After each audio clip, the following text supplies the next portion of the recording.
নতুন বছরের শুরুতে দক্ষিণ ত্রিপুরা জেলার পুলিশ সুপার আইপিএস মরিয়া কৃষ্ণা সি এক সংবাদ সম্মেলনে 2025 সালে জেলার আইন শৃঙ্খলা পরিস্থিতি ও পুলিশের কর্মদক্ষতার বিস্তারিত পর্যালোচনা তুলে ধরেন।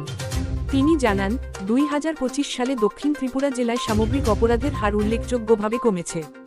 2024 সালে যেখানে মোট 349টি মামলা নথিভুক্ত হয়েছিল, সেখানে 2025 সালে তা কমে দাঁড়িয়েছে 268, অর্থাৎ অপরাধ হ্রাস পেয়েছে 23.5%।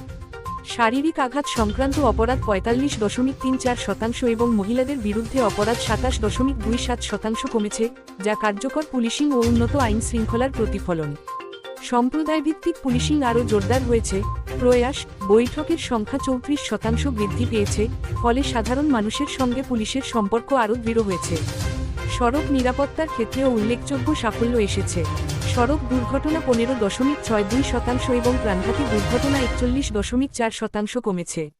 পাশাপাশি ট্রাফিক আইন প্রয়োগের ফলে জরিমানা আদায় ও লাইসেন্স বাজেয়াপ্তের হার বেড়েছে। মাদকবিরোধী অভিযানে এনডিপিএস মামলার সংখ্যা বৃদ্ধি পেয়েছে এবং বিপুল পরিমাণ মাদক জব্দ করা হয়েছে।